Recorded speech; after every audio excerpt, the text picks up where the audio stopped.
It's not on? I didn't realize it was the wrong seat. They moved me.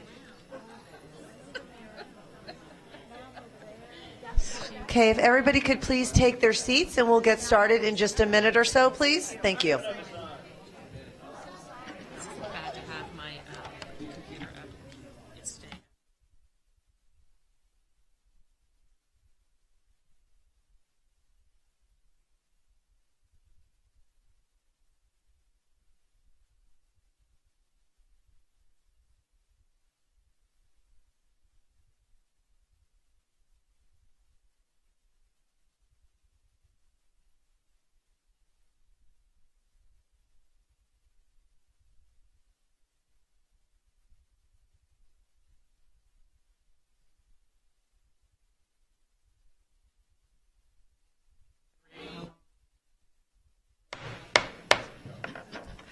Good morning, everybody, and I want to thank everybody for coming this morning. And today our workshop is going to be a substance abuse workshop.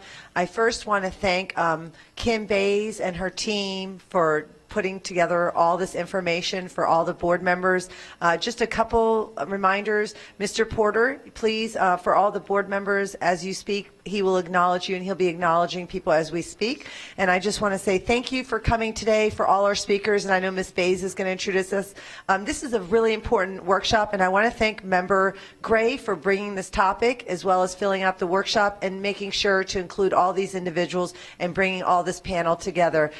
This is such an important topic. I think prior to COVID, it has always been an important topic in our schools and in our community and in society. I think now more so than ever, we're seeing the importance of this and making sure that we really educate, support, and help children so that way they can thrive, because no matter how well you are doing academically, when there's issues with substance and alcohol abuse, that obviously can impact children in a very negative manner. So I'm going to hand this over to Kim Bays, and she'll be introducing our panel.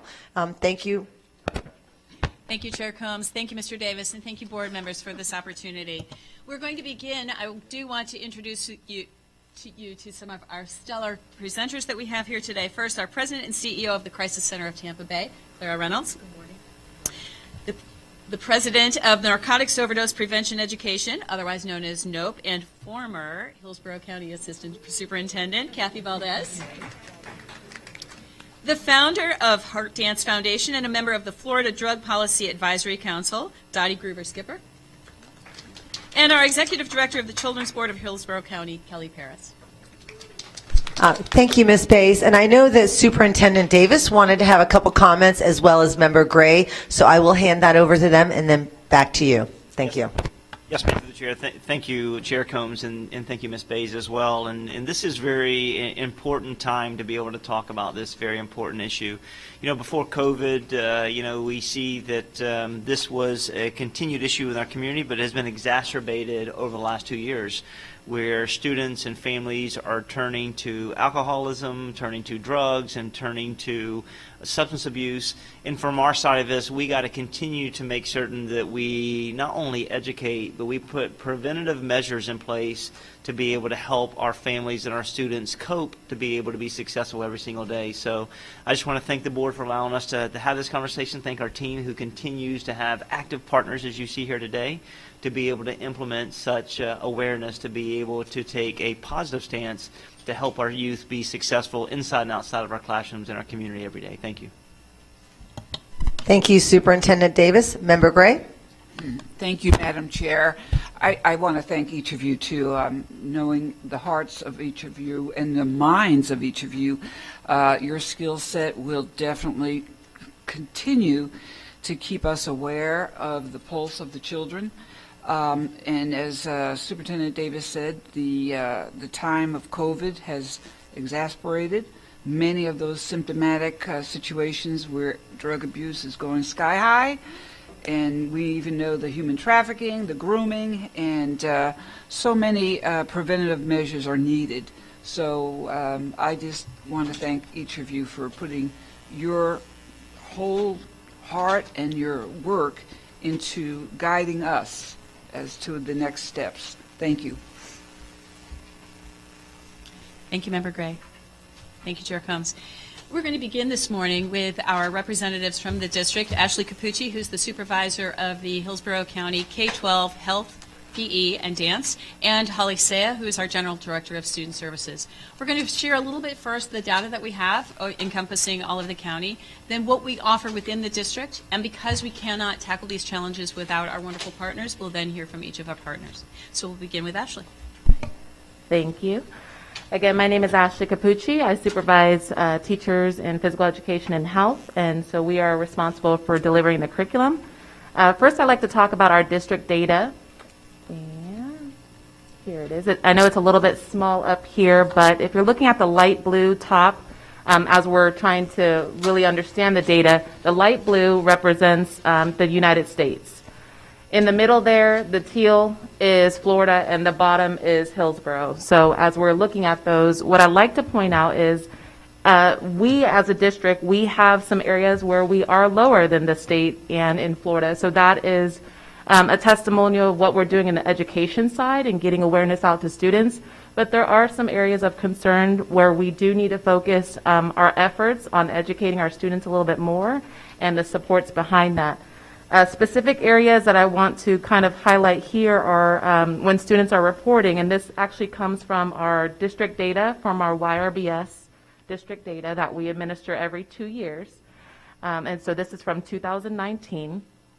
The first drink before 13, we are higher than the state and Florida, well, Florida and the United States.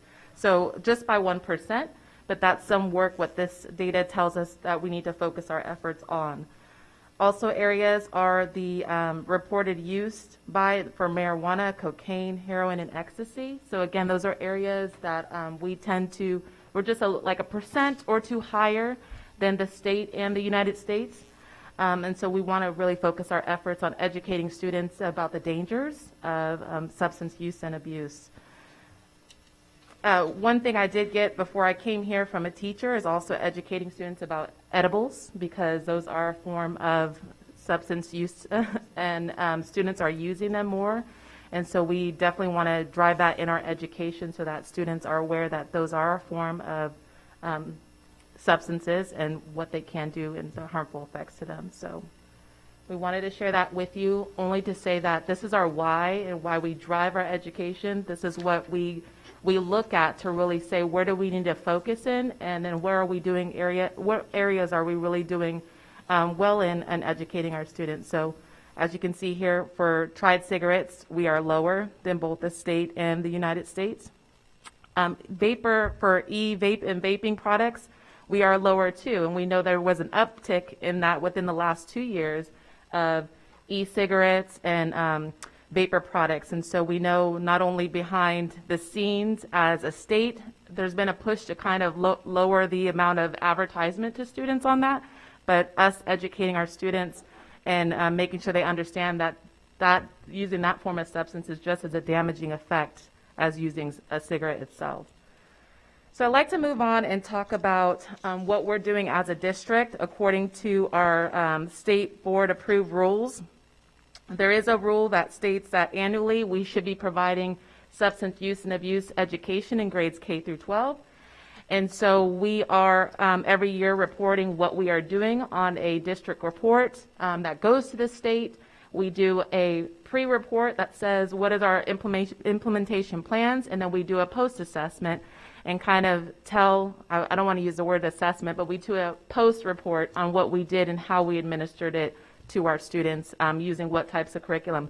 That's open information that's actually found on Ms. Holly Saya's website from our district website, with the Mental Health Matters, and you can find our implementation plans located on there. This also does fall under the required instruction that tends to fall under comprehensive health education. That is a Florida statute. And so right now, and board members and visitors, you do have a sheet in your folders that talks about our curriculum. If you're looking at the folder, it's in your curriculum tab. If you're looking at the packets, it's the very last page in your packet before the YRBS book. What we will talk about is our curriculum and what we cover K through 12. We do want parents and the community to know that we do age-appropriate scaffolding when we're talking about substance use and abuse, and as well as the state has looked at standards so that we didn't have substance abuse standards. We do now as a state. They will be labeled as the SUA standards.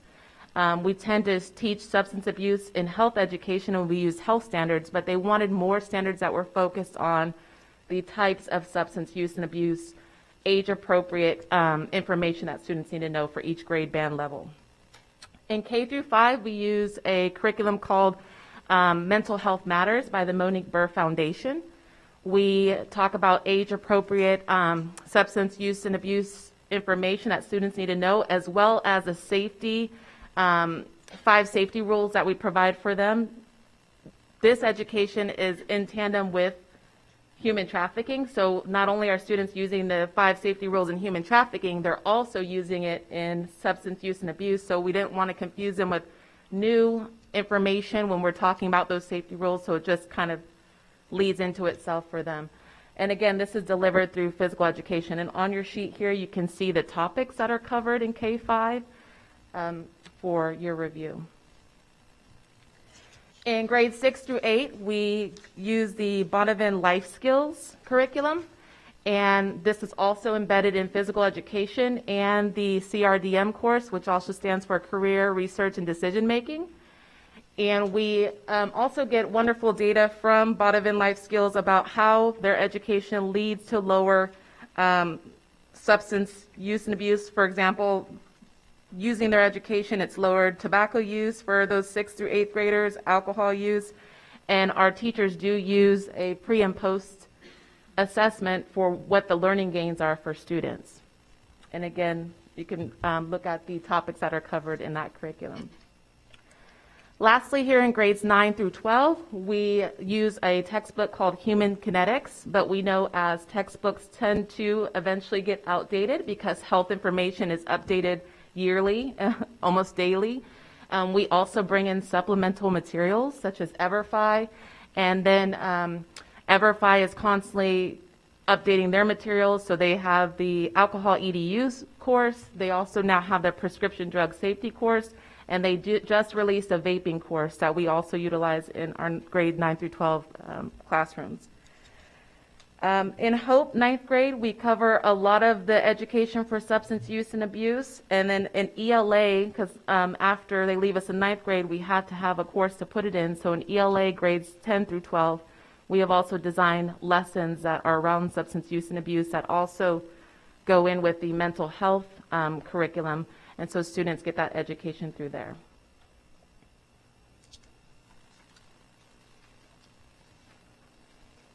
And again, I'm Holly Say. I'm the General Director of Student Services, and I'm going to share a little bit about the additional supports that we also provide to our students while they're here with us at school. And as you can see, we're very fortunate to have many partners.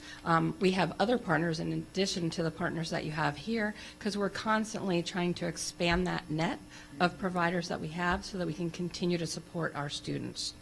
So we have school counselors at every school, and our school counselors work to do a lot of preventative measures so that even as early as kindergarten, helping children by having such events as Red Ribbon Week, and also supporting the different curriculum that Ashley has shared with you, because we want to make sure that students know that they have a trusted adult that they can talk to, and the teachers need to know that as they are teaching these curriculum, they also have that additional support of a student services staff member. And since we have full-time counselors at every school, as long as there's not a vacancy, we're sure to provide that service to them.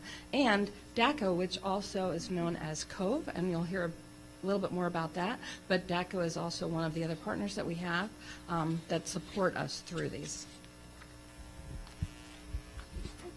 Our school's health services team also work very closely with students, specifically in high schools. They're often asked to be parts of different clubs and organizations that the different high schools have at their school so that students can be part of the services that are offered, if you will. We want to make sure that students have a voice. They're the ones that can share with us. They're the ones that can help their friends oftentimes, because as we all know, when you have peers talking to each other, they tend to listen to each other a lot more. Okay, they also are available and do different presentations at the different grade levels that will assist our students and families. And then our social workers, they do work with Cove Behavioral Health, which was formerly known as DACO, and they work, originally they had worked with just select schools. And when the pandemic happened, they decided that they would work virtually with many schools. And we are very fortunate that they have opened this up, and our student services staff is aware, and they make sure that they support all students at all grade levels who may need that extra support. And you can see based on the numbers that we continue to work and make sure that we can support as many students as we can. But you can see that there was definitely a change after the pandemic with the number of people that were actually looking for services.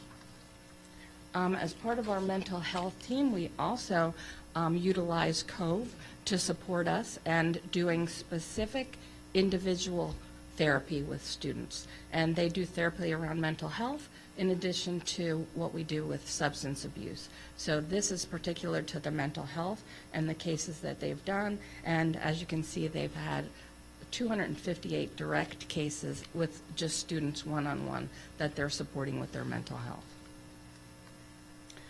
We also, as you know, have a mandate that we should be going through youth mental health first aid training for all of our district staff. And within this curriculum as well, there is a section that provides an overview on substance abuse disorder. So we want to make sure that anybody who's working in the school system, and I was very pleased today to meet someone else that's here visiting in the audience that is going to also would like to help us with making sure that we provide training to all of our staff. So we're very excited that people want to join us and they want to participate in trainings and help us because they know how many staff we have that we need to train. Okay, with psychological services too, that's another one of my teams. We also make sure, as does all of the teams, that we provide, whether it's small group counseling, individual counseling, we collaborate as a team with each other. We're always working together to make sure that students have what they need, and we continue to try to make sure that we can advertise, if you will, as much as we can to make sure that students do know that we are here for them. And although we might only have a psychologist there on an itinerant basis, they do have school counselors, school social workers, school health services staff that can also be with them to support them as we go. And next, I'd like to turn it over to one of our wonderful partners, Clara Reynolds.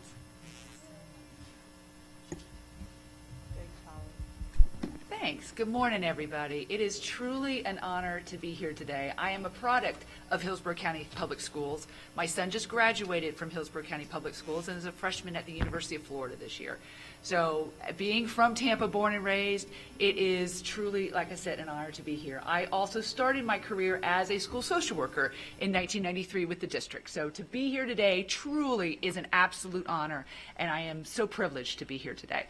So as was said, I am with the Crisis Center of Tampa Bay, and our mission is to ensure that no one in our community has to face crisis alone. Now that word crisis means a lot of things to a lot of different people, but we define crisis as someone who's having a life problem that needs help finding a solution. And we're just the ones to help connect individuals with all of the solutions that are available across our amazing community. And I am honored to be here with these amazing women who do so much in our community. The Crisis Center works to be the gateway for somebody who is in need to connect to all of the services that are here today. And so I wanted to talk, first of all, a few statistics about what are we seeing right here in Hillsborough County. Because I think while the data is incredibly impactful, 2019 data, we all know there has been a whole lifetime that has happened in the past 2 years. And so I wanted to give you data right now, fresh off the press, of what we're seeing here in Hillsborough County. The Crisis Center of Tampa Bay runs a number of hotlines. The biggest one is 211. So if you remember nothing else, remember this little beautiful card that we put in the hands of every kid in Hillsborough County Public Schools. But 211 truly is the entry point for social services. You can find every social service in our community by calling 211. And so when individuals call 211 or one of our other phone lines, you can see last fiscal year we received over 100,000 calls. And many of those calls most of them are people looking for information and referral. But you can also see on this graph the number of people who are in crisis and also the number of people who are calling us who are actively suicidal. And I think it's very important for us to keep that in mind, because in all of the topics we're going to be talking about today, and I recognize that this is a substance abuse workshop, we cannot be blinded to the fact that suicide is an incredible epidemic. It is the second leading cause of death for individuals ages 10 to 24. Second leading cause of death. Something that is 100% preventable. So let that kind of sit with us today as we continue this discussion. We also looked at the first quarter for us. Our fiscal year is October to September, so we also wanted to give you some information about the first quarter of this year. The lower set of diagrams are around our program called Youth in Transition, and this is designed for individuals ages 16 to 25 who call us in need. And I really want to point to the lower quadrant, the information from October of 21 through December of 21. We took over almost 2,000 calls in that first quarter of the fiscal year. And of those calls, 500 of them were suicide related. And that's for young children, young adults. So again, the COVID has created not just a physical health phenomenon, but what we have coined throughout the mental health community as a behavioral health tsunami. And we are all feeling it right now. And that is being seen in the number of people reaching out, oftentimes for the very first time. And we have taken a lot of those phone calls from individuals, kids included, that went,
we also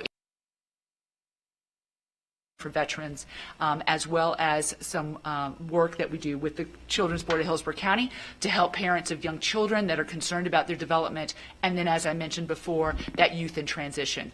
Again, over 100,000 people call us every year, and a lot of those are young children. So I also want to talk about the other place where we really interface with our school system, and that is through our behavioral health transport. The Crisis Center of Tampa Bay in the early 1990s, or 80s, recognized that law enforcement was doing a lot of transports for individuals that were having a behavioral health emergency. This is also known as a Baker Act. So rather than placing those individuals, oftentimes handcuffed in the back of a police car, we went to the county and said, let's transport them utilizing trained individuals that can be, and we can place them in a more available type of transport so that individuals who are having, again, a medical emergency are treated like they're having a medical emergency. And we have been very fortunate, thanks again to Ms. Saya and the whole student services team, to be able to work with school security to then be able to provide that transportation for children in Hillsborough County Public Schools. So you can see last fiscal year we transported 42 children, but if we think about what our last school year looked like, we didn't have a lot of kids in school last school year, so that you can see just in the first quarter of this fiscal year we've transported 151 students that were Baker Acted at school to a receiving facility. And we are very proud of that partnership and that work, because truly treatment starts at the moment that that Baker Act is initiated. That's the ideal.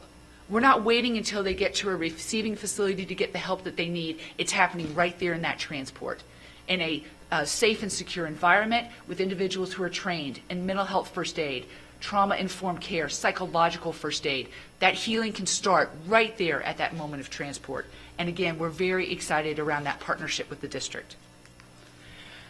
Similar to what Ms. Saya was talking about, we partner with COVE certainly, but we're also a part of your team that provides behavioral health services to students in crisis. This is through Central Florida Behavioral Health Network as part of the Marjorie Stoneman Douglas funding. And so in that role, we do one thing very specifically. We only do trauma counseling. So children who've experienced sexual assault may have experienced physical abuse, emotional abuse. They may have been witness to domestic violence. They may have been witness to any type of incident where it has resulted in a trauma that they're struggling with. Because we all know trauma untreated doesn't go away. It manifests itself, oftentimes into substance use. So we work with our children in the school district, and as you can see, the number of students we've been able to work with already this school year. Trauma therapy is a very specific therapy.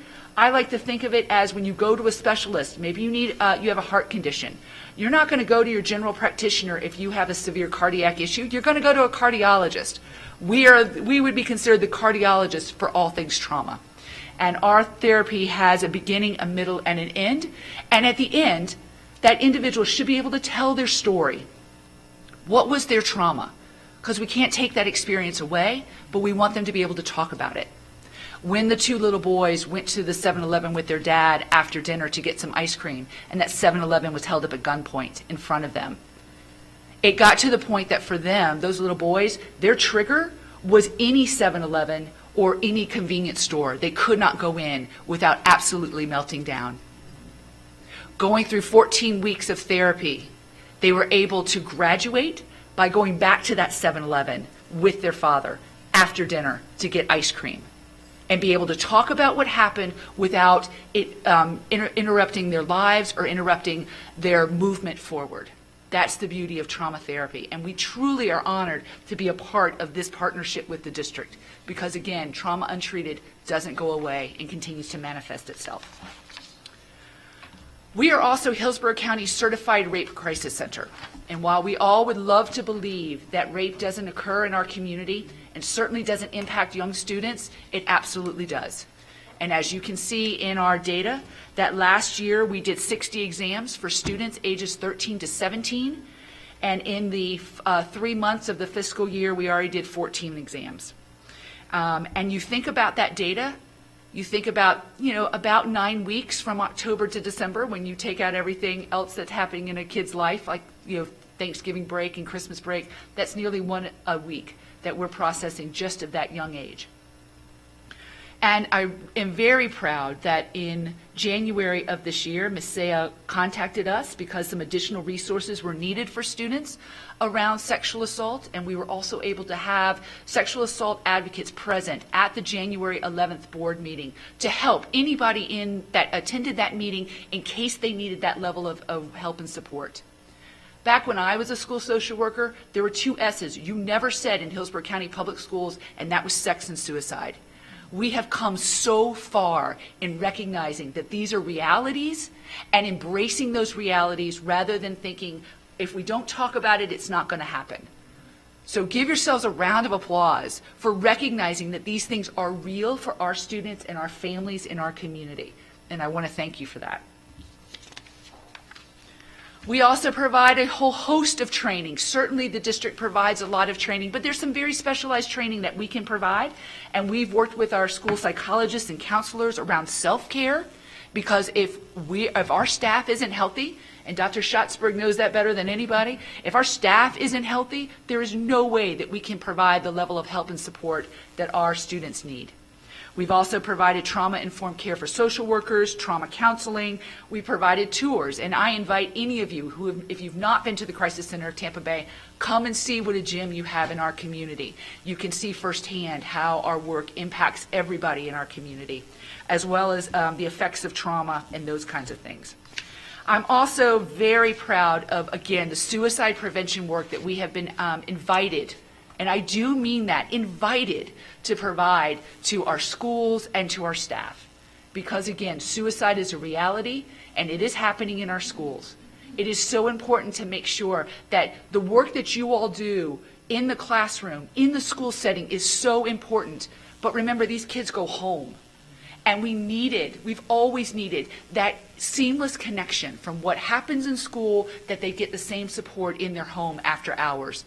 Because oftentimes at 9 a.m., while the crisis team is there, they may not be ready, but they may be ready at 2 in the morning. And we have to be ready so that we can work in partnership with you all when something happens in our schools. So again, 211 or the National Suicide Prevention Helpline, both numbers are identified here. And I guess I should say I'm happy to say that on July 16th, the National Suicide Prevention Helpline will be changed to a 3-digit number, and that will be 988. So the Crisis Center of Tampa Bay will also be answering that 988 number beginning in July of this year. We have also been able to do some creative things thanks to your students. Your students recognized that their classmates were struggling, that their classmates were experiencing a lot of stuff, and came to us and said, hey, can we work together? And one of those is this domestic violence awareness program called Get Loud. Because we know every 9 seconds somebody is a victim of domestic violence. And so Katie Cassidy from Robinson High School came to us and wanted to create a basketball awareness campaign. And so what it was that at a high school basketball game, the home team and the entire crowd would be completely silent until the 9th point was scored. And when the 9th point was scored, the silence would be broken. And that was the impact, to talk and bring awareness at the high school level about domestic violence, intimate partner violence. Again, many of these students were experiencing these things, but they didn't really have an understanding. It was your students that created this and made this such an event that it is happening in many of our schools, Hillsborough, Plant, Robinson, on an annual basis. And we're very proud to partner with that. We also received a Lightning Hero Award in addition with Katie Cassidy to actually be able to create the curriculum that is now available to all of our high schools. And then for those who aren't so athletically inclined, we had another student, Emily Surak from Plant High School, who created a whole talent show around Be the Voice. Be the voice to prevent suicide. Be the voice for mental health awareness. And again, this was another Lightning Hero Award winner that we were then able to again replicate for the entire school district. And outreach. Outreach has been so important. The connection we have been able to make with the district is so important. These 211 cards for the past 3 years in sponsorship with TICO has gone out to every single Hillsborough County student across our district. And I have to give shout out to Michael Kelleher because he has worked tirelessly to help us make this happen, because what seems really simple, we all know, as you can see behind us, it truly takes a village of our team and school district team to make this happen. And it has taken really a commitment by you all to make this a priority. We've heard from students. We had a young student who called us. She had gotten this card from her guidance counselor. And it was 2 in the morning.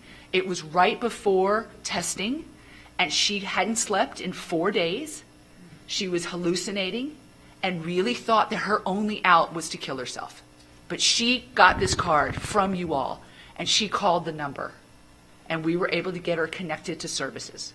These little bitty cards are important, and it is an incredible commitment on your part, and so we thank you for that. So any questions for me? I think what we'll do is we'll go through the whole panel, right? And then we'll go through questions then. That way we make sure that everybody has an opportunity to speak. Okay, thank you so much. That was very informative. Thank you for the you. That was opportunity. wonderful. Thank you.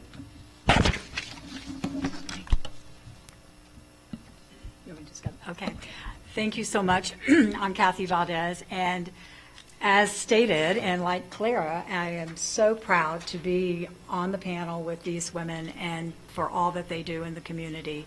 And like Clara as well, I was raised in Hillsborough County, was part of Hillsborough County Schools, worked 42 years in the district. And to tell you the truth, I still very much feel a part of this district and try to remain active for our students, because it is a great community, and we need to work together to really heal the ills that beset all communities around the country, but really do have a solution.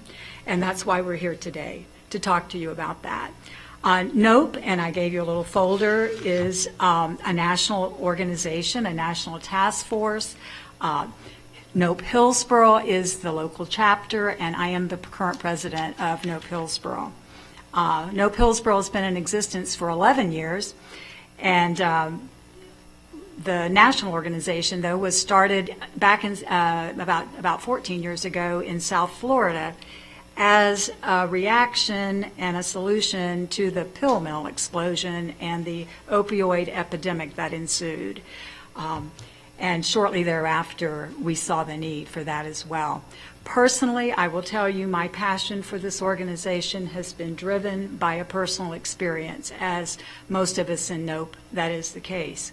And that is that my son, in 2008, died as a result of a prescription drug overdose. He went to the pill mill and he got thousands of OxyContin, thousands of methadone, and Xanax pills, and he died from an overdose of that combination of drugs.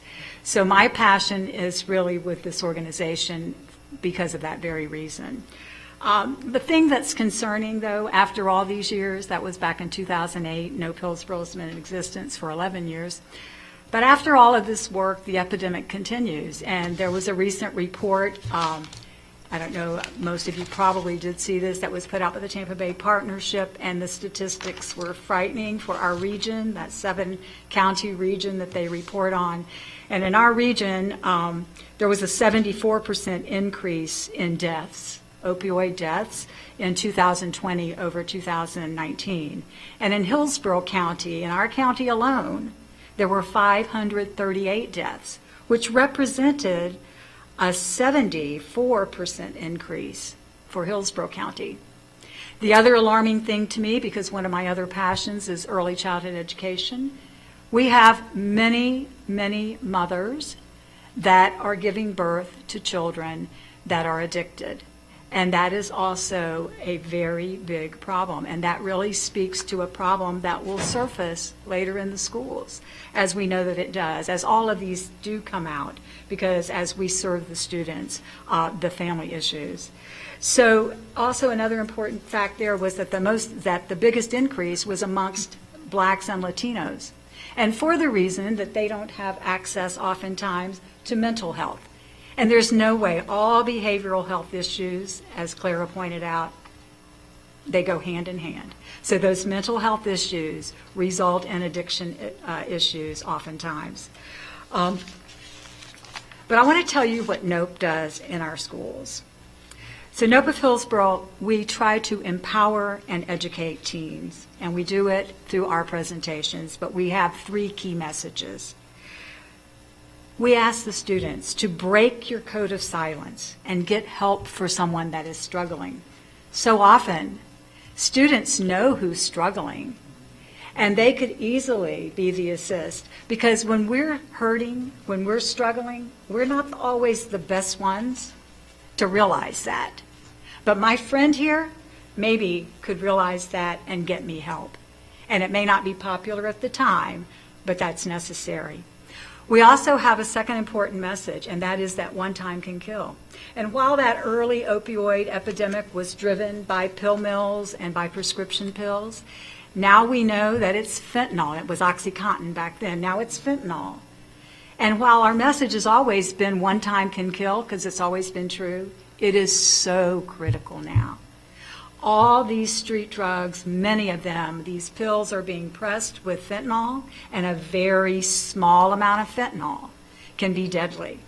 And one time, indeed, can kill. And we also tell them, make the call to 911. You know, oftentimes our students are in a party, and they're in a party situation. They're all taking drugs. Somebody begins to experience an overdose, and they're afraid to call. They're afraid they're going to get in trouble. And that is the prevailing thought. They'll think, oh, well, he'll sleep it off. And they'll run off, and we all know it doesn't always get slept off, and that student can die or that child can die. So we want to make the call. We tell them, make that call to 911. We even have made T-shirts from time to time, and there are also in their schools, they have posters that, in fact, that effort was funded by Julie Holt's office with the Public Defender's Office. Call 911, the Good Samaritan Act. It will keep you from getting into any legal trouble. You don't have to worry about that. And students don't believe us when we tell them that. So we have to keep telling them over and over, no legal trouble if you call, if someone's experiencing an overdose. So we, too, are so pleased with the partnership that we enjoy with Hillsborough County Public Schools. And throughout all of the areas, too, because many of you have stepped up to give us a hand when we need to. And so Hillsborough County Public Schools, lending your schools, allowing us to go into your schools, but also helping with the logistics sometimes to in those presentations. It's been so important and so beneficial to the students and to us. Also, the Hillsborough County Sheriff's Office is an important partner of NOPE, as well as Tampa Police Department. And they play a key role in our efforts and in our presentations. We've served to date this year, even through all the starts and stops with COVID, we have served over 8,000 students. In fact, our NOPE team is at Gaither High School this morning doing a NOPE presentation to the juniors there, or the seniors there at Gaither. Also, since in the 9 years that we've been doing presentations with the schools in Hillsborough County, we have served over 122,000 students.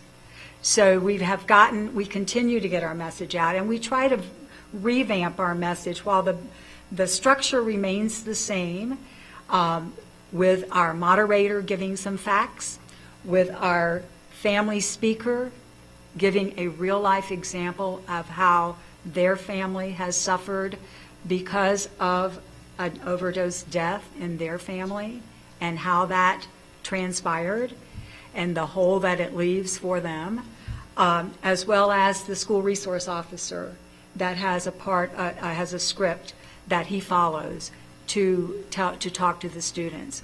In addition, we ask that in all of our presentations that the student services personnel, guidance, school social workers or counselor or psychologists if they're there, be present in the auditorium when we present. And the reason for that is simple, because we're there for 50 minutes. It's a 50-minute, high-impact, multimedia presentation, but when we leave, there's a lot to talk about often. And some students want to come forward and talk about their own addiction, their family's addiction, or their friend's addiction. And they really need follow-up. It's important that student services personnel are there, they hear what we're talking about, and they know how to follow up. And so we provide resources, but that is left to the student services personnel. So thank you very much for that partnership as well. We have purchased our own equipment so that when we go into a school, we don't have to worry about, do you have a screen? Do you not have a screen? Where is the screen? Is it broken? We bought our own screen that we that we provide. We have our own AV equipment, so that we don't have to worry about that as well. So we're ready to go, but it takes some time. And we have a trailer that we purchased that is located at the school prior to our presentation. And thanks to the great partnership that we have with the district. And so when we get there, we can just unload our photo boards that line the auditorium of 40 photo boards of young people that have passed due to an overdose. And, you know, we would like more diversity in our boards because we feel that the boards, the diversity of the boards, the photo boards, should be that of the problem, which impacts all of us. We tell our students, you know, it doesn't matter your race, your ethnicity, it doesn't matter your social status. It doesn't care if addiction doesn't care if you live on a park bench or Park Avenue, you know, it really doesn't. And so we really would like more diversity. However, certain communities are less likely to allow us to come forward to use their photo boards because, let's just face it, there's a certain stigma to addiction. As much as we like to think that we're enlightened and that we've come so far, there is a stigma in our society about addiction. Believe me, it is not a proud moment to say, as a mom, that you raised a child that suffered the disease of addiction and later died from it. But we have to recognize that fact, and we have to talk about it in order to heal and to treat the disease. We also have handouts that we give the students with the signs of overdose, and I gave you one of those in your packets as well. NOPE also does a great thing. We have awarded more than $35,000 in scholarship monies to Hillsborough County Public School students. This year, we once again will give up to 10 scholarships, and this is a great thing because our students, your students, that respond to our essay, then they tell us how our presentation impacted them, and then they become our ambassadors going forward. And so we see that as a way to continuing to get the message out in a different way as they go forward in their career in college. And we recently were at a Rotary Club talking about NOPE, and a student stood up. He was actually volunteering with a judge and was there with the judge, and he said, he just spoke right up. He just got up and said, "I just have to tell you, several years ago, I was in an auditorium at Hillsborough High School. I heard your presentation, and the part that really stuck with me was the 911 Good Samaritan law." And he said, "We didn't know that. We didn't even believe it at the time." But we went on to Central Florida, to UCF, and my friends and I started telling our friends about it. And we've had the opportunity to use that, and they've had the opportunity to use that. Lives were saved from a seed that we planted. So we don't always know the impact. The impact's not always measurable, and I know that evidence-based is the way to go, but I have to tell you, sometimes the seeds are planted and you don't see the result for many years.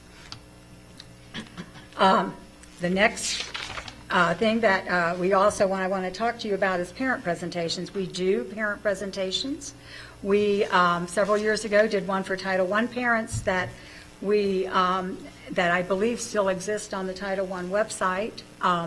Also, we were doing them in person at various regionally several years ago. As you can imagine, it's not always easy to get parents out after a long work day, but if there's one good thing about COVID, I think we all learned that sometimes this virtual thing has some benefit, you know? I'm a get personal person. Like sitting here is driving me nuts because I'd love to be standing up, walking around, doing my little proximity thing and touching you on the shoulder. But, you know, the whole thing is virtual has been a great way to go. And we recently, this school year, did one for a parent presentation, which is different than our student presentation. The parent presentation arms parents with resources such as 211 and other resources for them, as well as signs to look for and things that they can do. But we did one at Newsom High School, and we had a great turnout. And we recently did one just a few weeks ago at Brooks DeBartolo, which was another virtual presentation. So we see that as being really something that we've had to do, but has been very beneficial. Also, I want to tell you that every year we have a vigil, an annual vigil. For the past 5 years, Hillsborough High School has hosted us in their gorgeous auditorium, which I will tell you I graduated from Hillsborough High School, and it's always a point of pride for the district and for me to go back there. And it's centrally located. We have a great presentation. We have a program, about an hour program in the auditorium. We have a wall of photos of folks that have succumbed to overdose in the lobby, and it's very sombering to realize that this disease of addiction takes such a toll. And I know that even some officials that we invite, they say, I have to come, I have another commitment, but I have to come see the wall. And it's moving. And then afterwards, after the program inside, we were outside around the flagpole for a candlelight ceremony where we remember those that have died from the disease of addiction. And hopefully our inside program has had some points where we are able to give hope to any of those that are still struggling and to the families. We also have a support group that meets monthly, and that is really a great thing for parents that want to avail themselves, or for any family member that wants to avail themselves of that. And so that has been very, very popular amongst our parents. I did put in your packet a listing of the student presentations that we still have scheduled this year. So if you want to visit, we would love it. Some of you I know have seen our student presentation. Some of you have not, but probably would like to, and I would hope you would like to. And we would invite you. So that is in there. And even next year, I'll make a point that we call your secretaries and that we get on your calendar so that perhaps you can schedule a time. We would be honored if you would come and witness one of our student presentations. And parent presentations as well. I know Ms. Perez came to one of our last in-person parent presentation at Wharton High School, but maybe some of that, as we have those scheduled, maybe you would be interested in that as well. So I'll make sure that I get that information out. So thank you so much for your partnership. Thank you for your interest. And thank you for all that you do in our community. It's a community I love, and I'm sure you love it as well.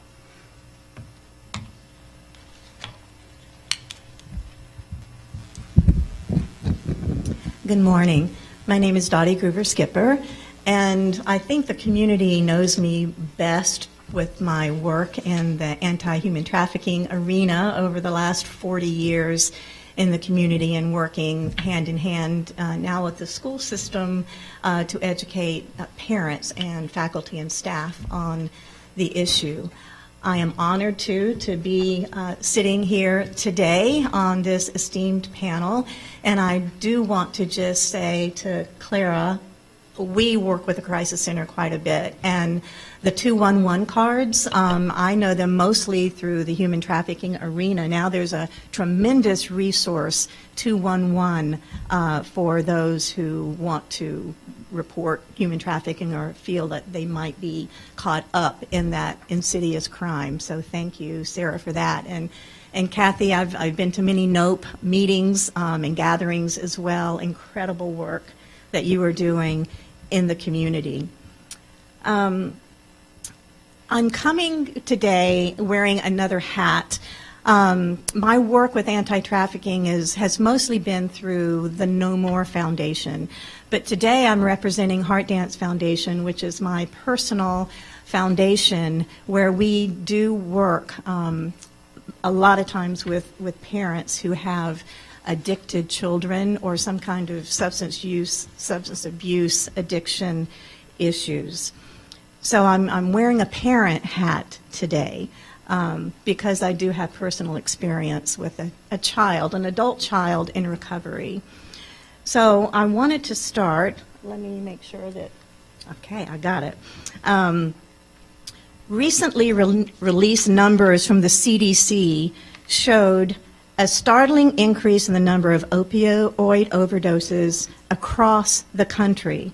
More than 100,000 Americans died of drug overdoses over a one-year stretch between May of 2020 and April of 2021, a 30% increase from the year before.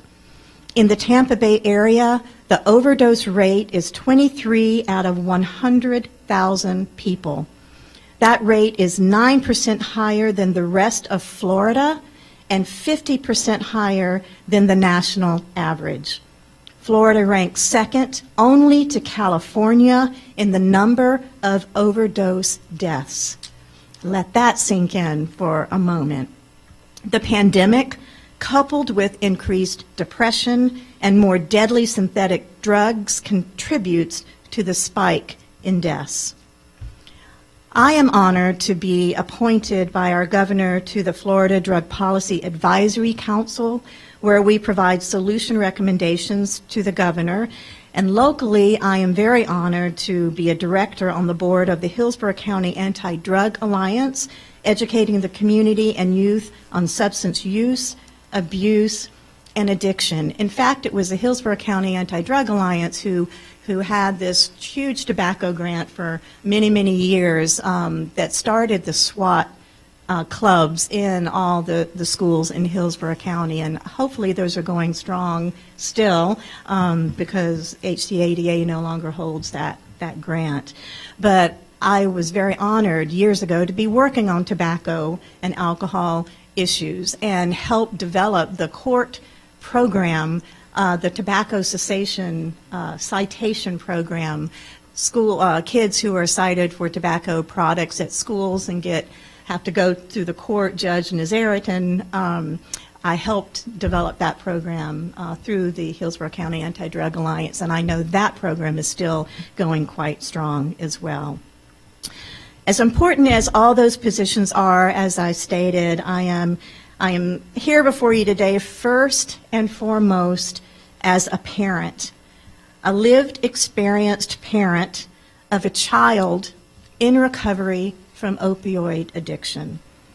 Addiction is a brain disease that leads to changes in the structure and functioning of the cerebral cortex. The initial use of alcohol or other drugs for most people is voluntary.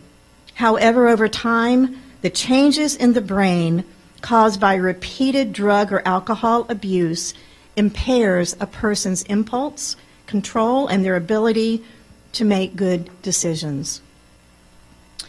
Addiction most often begins with the hope that something out there can instantly fill up a void inside. My son's journey, or rather our family's journey, began in his first semester of college. Now, my son Mike, brilliant student, all of my children went through Hillsborough County School District. Mike was in the very first magnet program at Lee Elementary School, the very first year of the magnet program.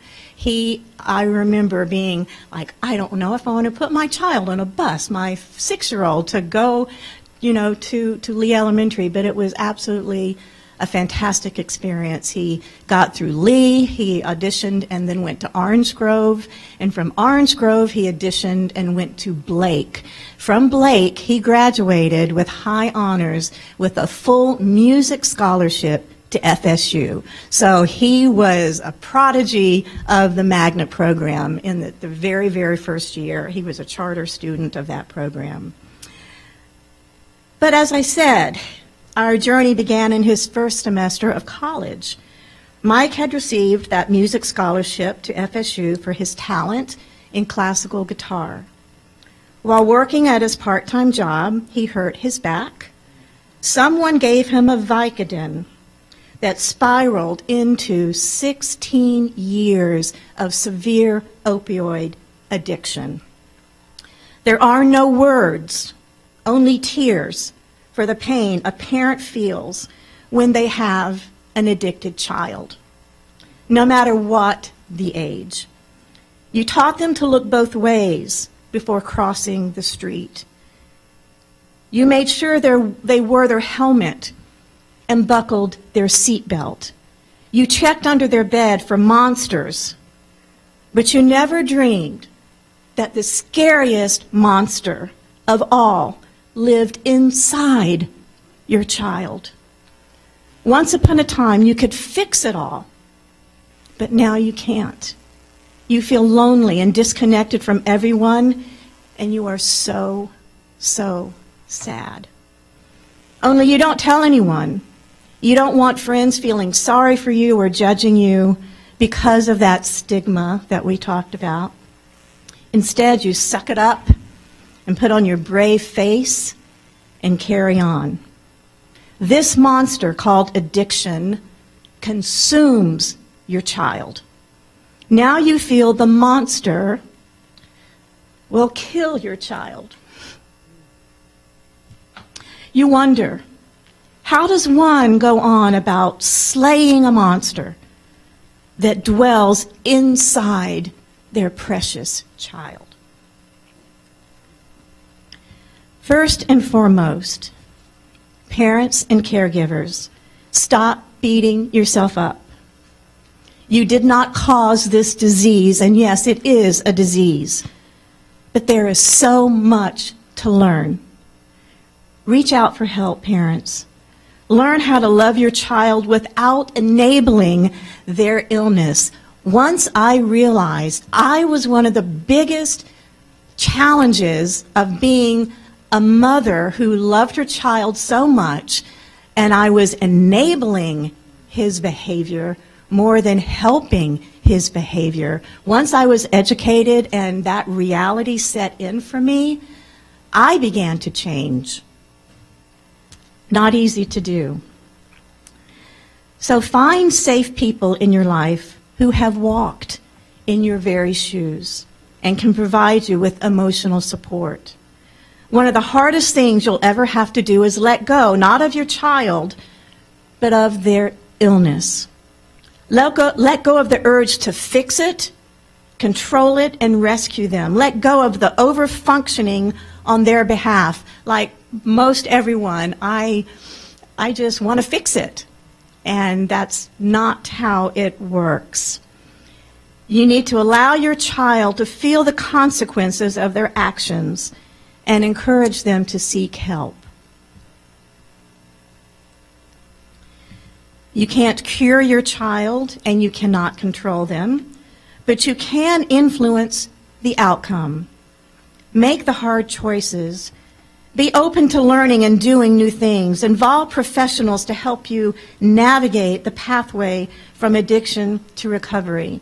And I leaned heavily, sitting on these boards, I leaned heavily on my board members of the Hillsborough County Anti-Drug Alliance, Asha Terminelli, who is the CEO of ACTS. She sits on the board with me. An organization called the Timothy Initiative that work with men in recovery, adult men. Baycare Behavioral Health System. Those are all extraordinary Tampa Bay organizations that helped carry us through. I live in a foundation of prayer and have a war room of prayer warriors who held me up and never, ever, ever allowed me to give up hope, because so many times I just wanted to say, go ahead and take him. He had hit rock bottom, and I won't go into all the disgusting challenges that we had with him.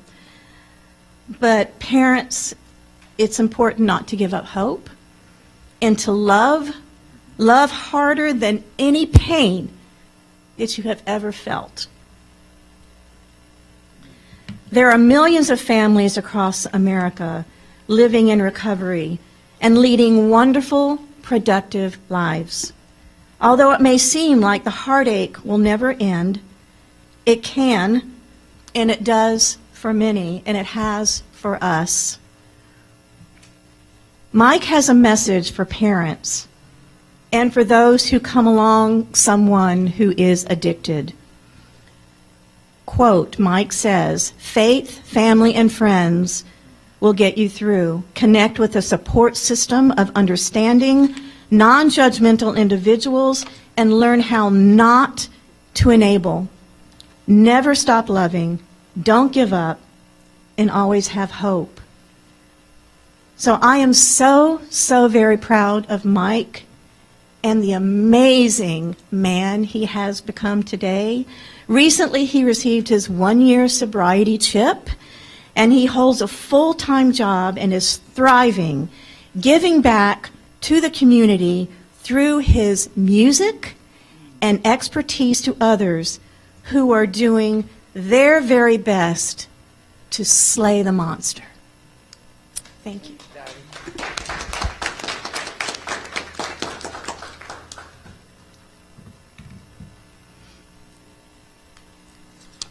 So as we think about our next steps, what we know as an entire team and an entire organization is that we need to continue to make sure that students are aware that it is okay to talk about.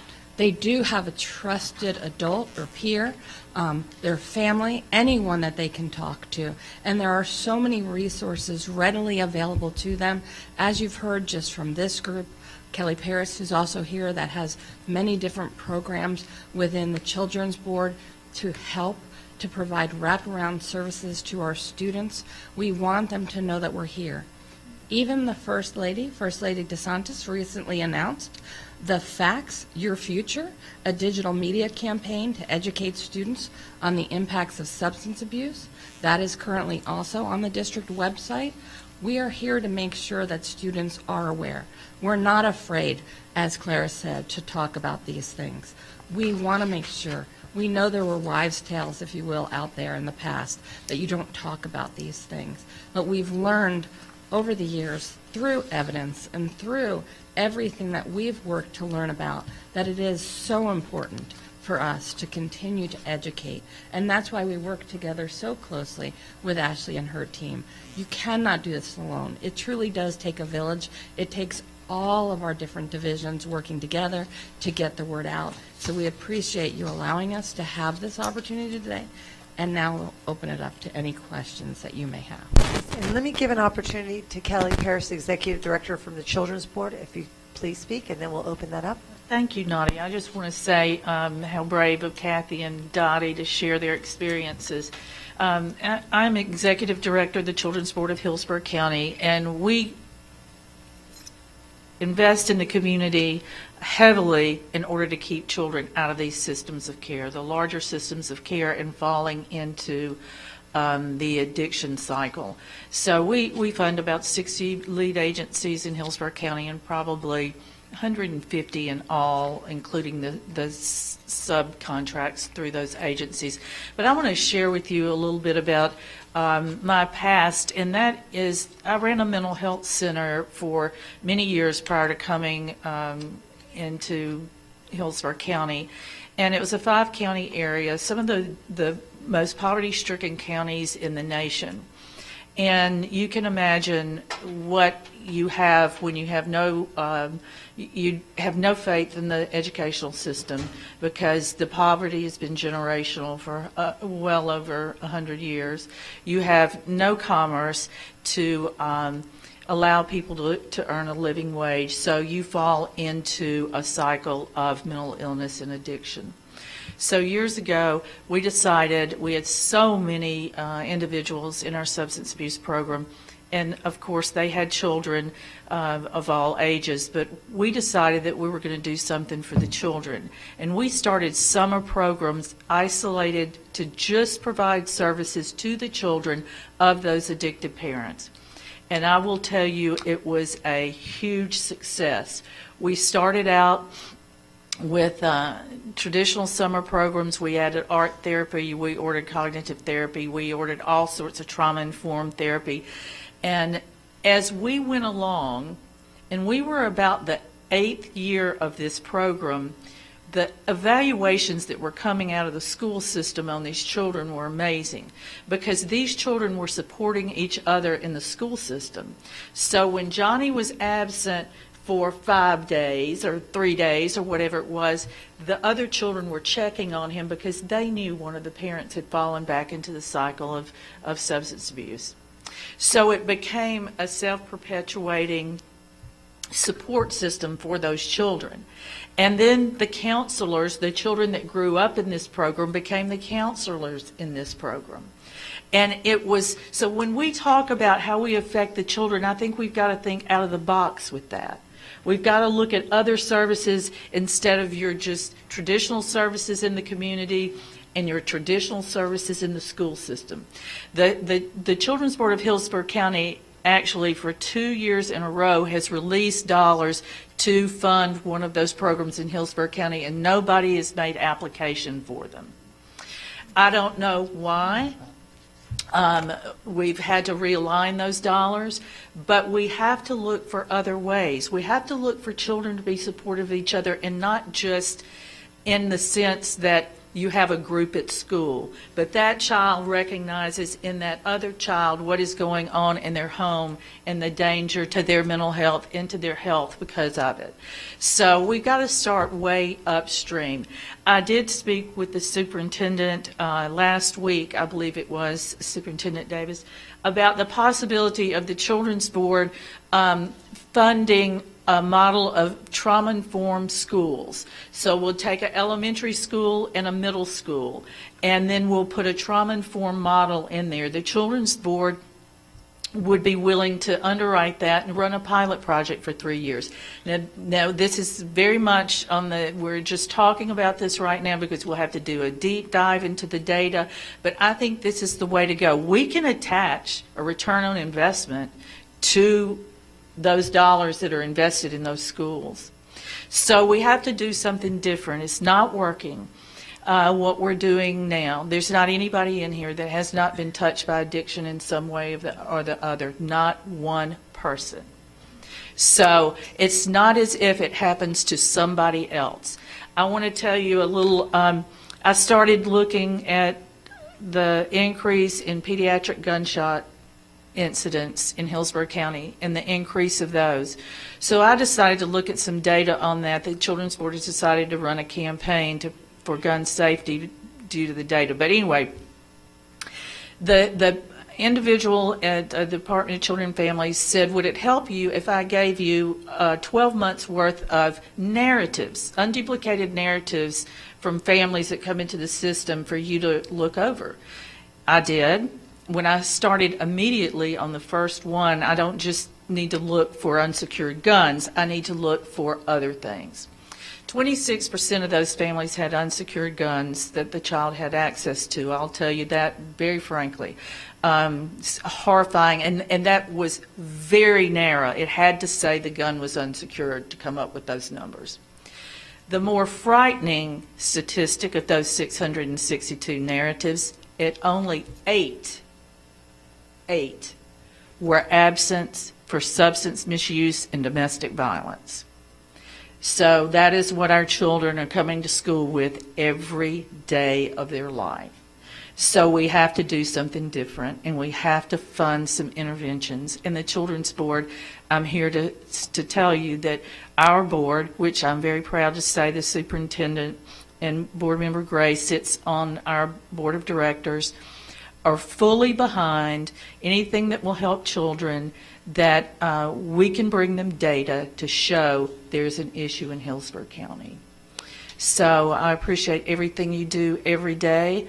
I want you to know that I understand the trauma these children face, even though that I'm not in a classroom. I'm in the community a lot, and we're fully behind y'all as a partner. We do support the School of Social Work in the school system with funding through the ASO to support children and families. And what we're seeing at the Children's Board, and you've read in the newspaper, horrific numbers of homeless children. And we're spending probably $40,000 a month in hotel rooms because we cannot find appropriate housing for these children and families. So the stress of that is enough to trigger that cycle again, if not begin a cycle that wasn't there before. So let's support each other and get a handle on this for our children. Thank you. Thank you. And I want to personally, and I know all the board members feel the same way, I want to thank each and every one of you for all of your information, for all of your life work in such a big issue, and for sharing, your personal stories as well as just sharing your professional expertise. I think this is a huge issue. It's been a very big issue for many, many years, but I think the pandemic has really spotlighted and has kind of, all of a sudden we are just in even a higher increase. We're seeing double number increases all the way across. I mean, I know myself as a mother of two, teenage children. I have seen through them or through their friends just a lot of challenges that children are facing now more than ever. So I think this is a really great. Sorry, I'm hearing some noise. And I also want to thank Kim Bays and everyone for creating such a great notebook with all this information, all of this data. I know I spent quite a few hours looking over this, and it's great to have it unpacked in many different ways. So Mr. Porter is going to guide me. I know the board members have questions as well as myself. I have some questions at the end, so if we'll go ahead and get started.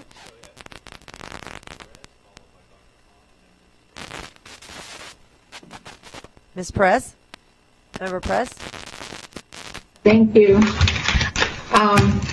First, I want to thank all the partners at the table today with assisting us with the mental health and wellness of our students, because this is a great, one of my main topics that I always bring to the table, especially as we understand professionally that from the last 2 years, we will be seeing long-term trauma issues with our students and their families for the years to come.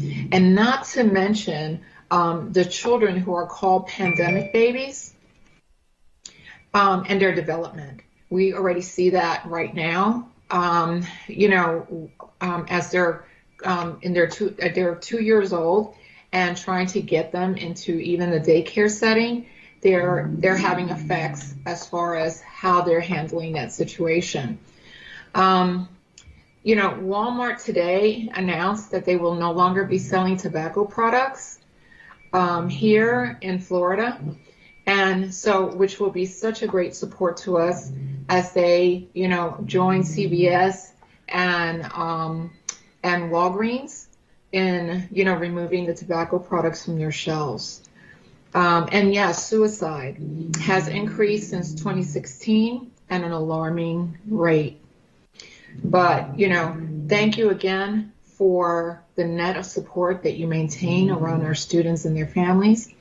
And Kathy and Dottie, thank you so much for sharing your story and the power that your truth will keep and help, and because it will empower many. But that's what I wanted to say. I am so grateful for what you bring to the table every day for our students. Thank you. Oh, okay. Member Hahn? I was waiting for the chair's cue, but I appreciate it, Jim. So thank you all for being here, and to our staff for preparing all the information today. I appreciate that. Clara and Kelly, you just run amazing programs that support our students and our families and our community. And to Kathy and Dottie, I just thank you so much for sharing your lived experiences. My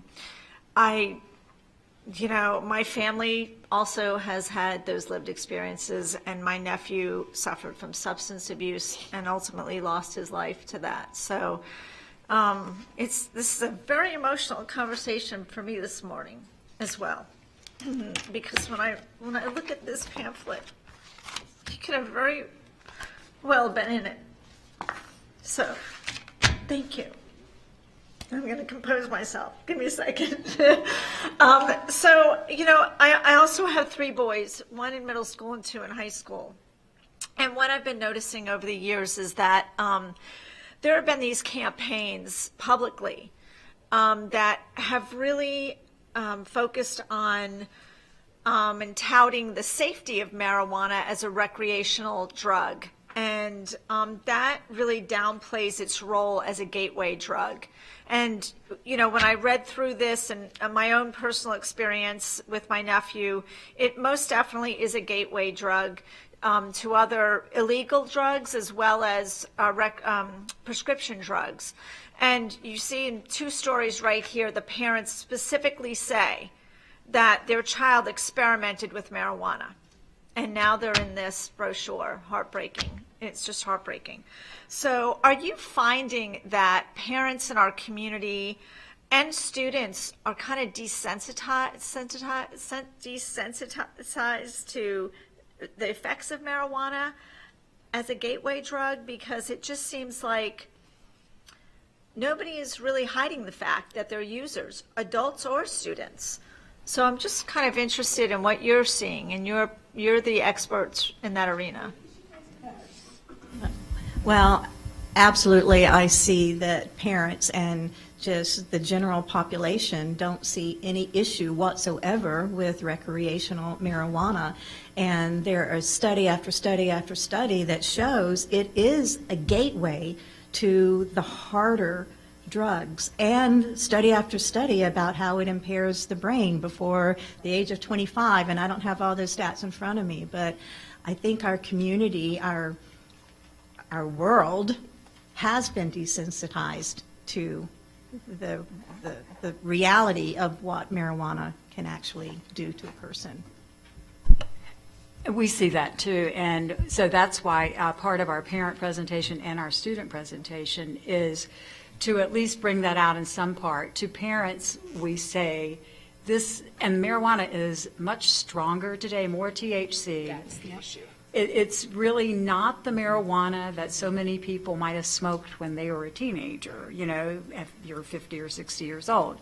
It's really much more potent. It does, study after study shows, it does impair the brain. It does have an impact on the developing brain.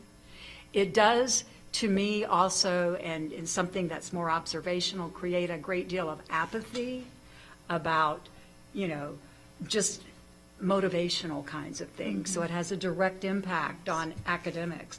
But we really stress to the students about anything that they do before the age of 25 does impact their brain as far as their brain's development.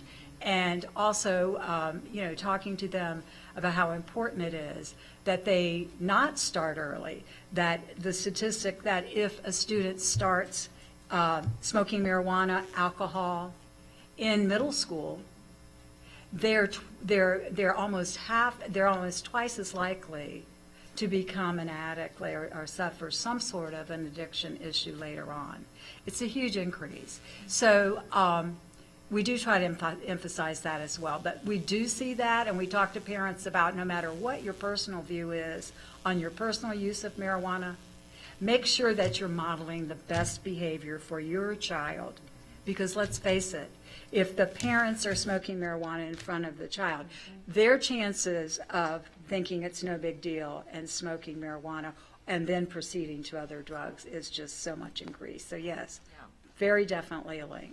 Yeah, it just feels like it's kind of downplayed in society, and we see leaders as well as, you know, some of our athletes, most famous people out there just, you know, not really sharing that message that, you know, it does have detrimental effects at very young ages. And as a parent of children, I certainly have these conversations with my boys. And sometimes it's hard, right? Because they'll say, "Oh, I know, Mom," you know, and kind of want to shrug it off.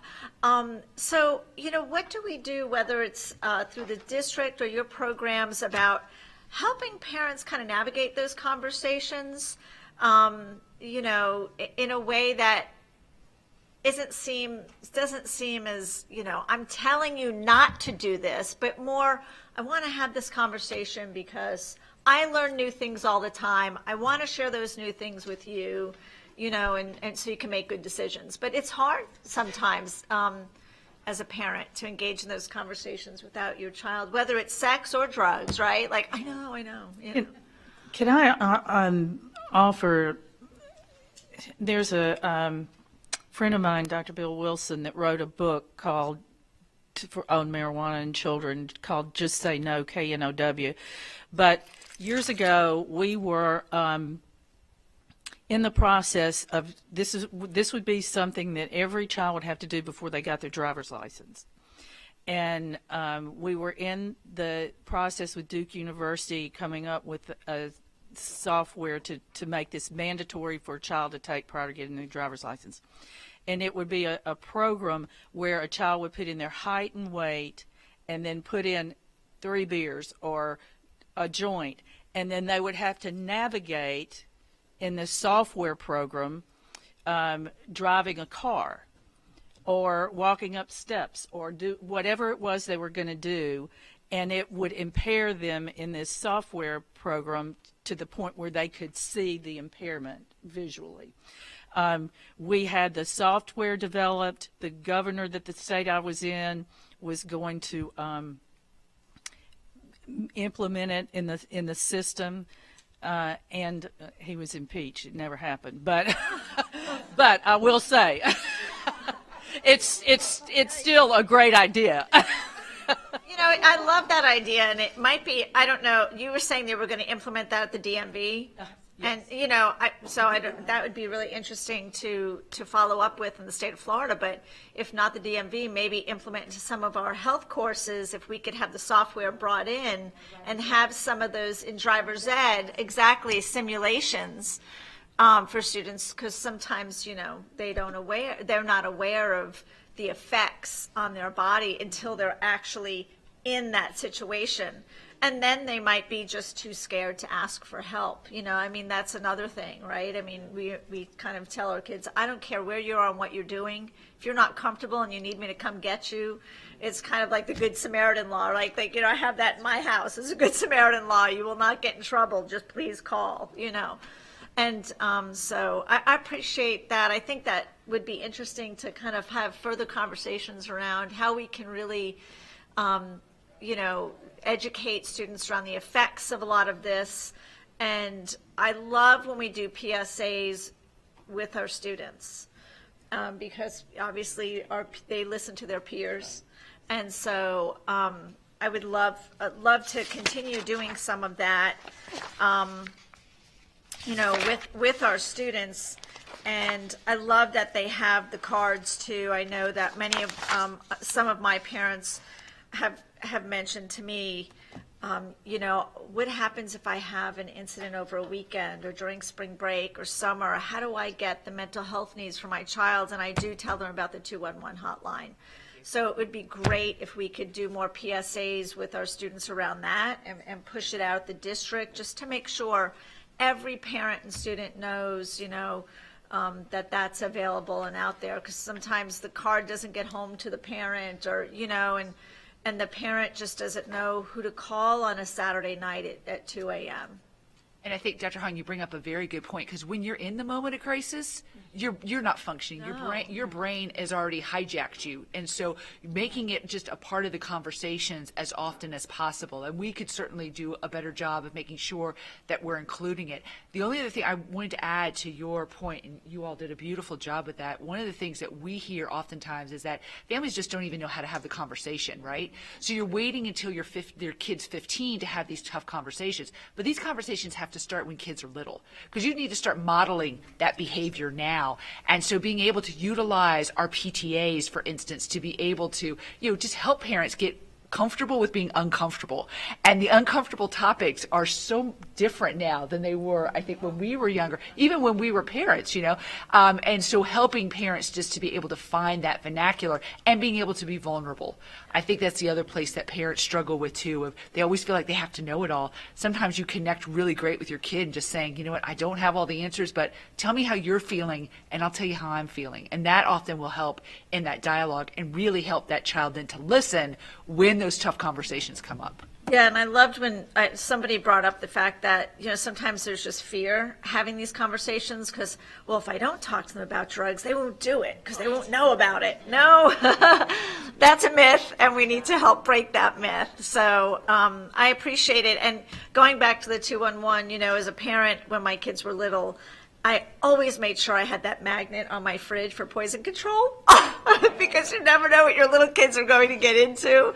And I think as, now as a mom of teens, boy, that 211 magnet would be great on my fridge too. Yeah, and unfortunately, we're probably going to have to add the 988 magnet on your fridge as well. Yes, absolutely. Yeah, but at least they're 3 numbers, and I can I hopefully remember those numbers. But yes. I think utilizing the PTSAs to help educate parents. I know when my son was in his last residential treatment facility, his 5th one, but it was the charm, he gave me permission to post it on social media what we were going through as a family, and I debated whether to do that because, Yeah, social media. And I did get some private hate messages like, why in the world would you air your dirty laundry out in public? But to every one of those, I probably got 10 private messages going, thank you. I'm going through that right now too, and I don't know where to turn. There's such a stigma. I don't want people to know I'm going through this, but it's epidemic. I mean, we need to have a safe place that's non-judgmental, that parents can learn and express what they're going through. And maybe the PTA or the PTSA would be the right place to do that. I know PTSA is really stepping up with human trafficking, so maybe talking to Frank Reyes about this, I'm not sure, but that would be y'all's decision. But That's I think wonderful. it would Wonderful be idea. very Yeah. helpful. Appreciate your time. Dr. Hahn, I did want to share, there is a resource that we actually share with our parents for sexual health, and it would be perfect for this moment here for substance abuse, human trafficking, anything health-related, or just talking to your teen. It's a book called Teen Speak, and we hand it out for free to our parents. So if you're a parent listening and you want one, feel free to email me. We'll send you one.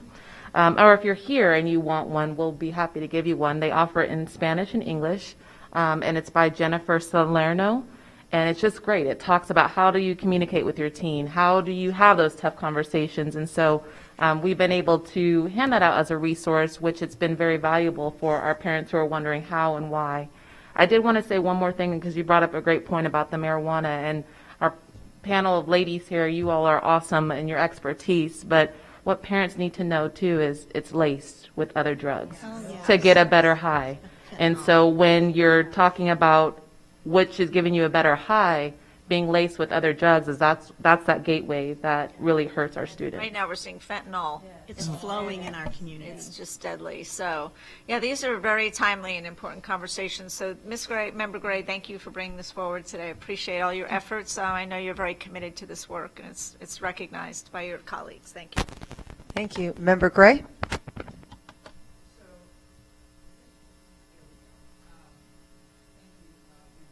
Madam Chair, and staff, panel, you're very courageous to share those experiences, and I appreciate it, listening very closely. I just have 4 points. The first point being the trauma-based. In 2018, we began the National Dropout Prevention Center at a school, Palm River Elementary. The idea was to have our teachers, and this goes, Ms. Capucci, with getting our teachers trained, and Ms. Kelly, on what does it look like for the signs of a traumatized child. Domestic violence, everything from food insecurity and everything. And the adverse childhood experiences, your ACE. Now, taking that under a new superintendent, Superintendent Davis has taken it seriously. With Mike McCauley behind me, we will be expanding, correct? Mr. McCauley says yes.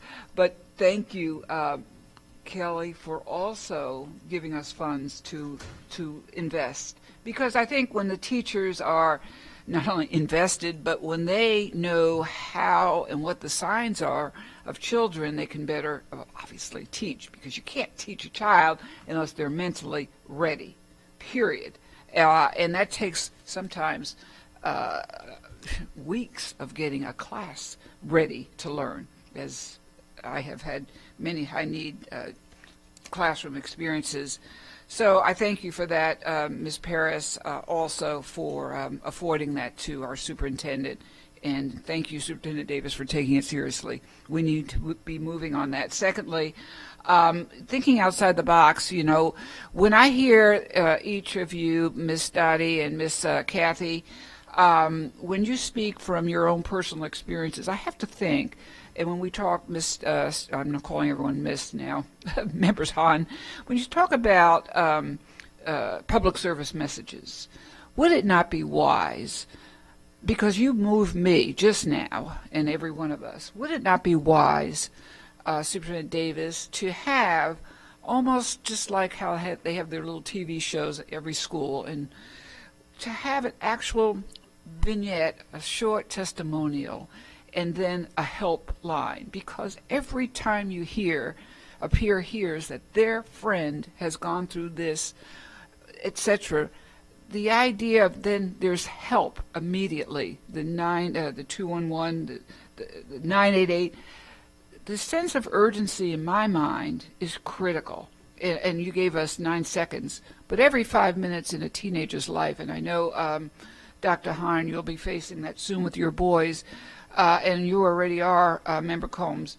Every 5 minutes changes the trajectory of a life of a child if it's not taken care of, especially if there is a drug problem underneath. So I'm going to, you know, the board will manifest its interest perhaps to you, but I would like to suggest that.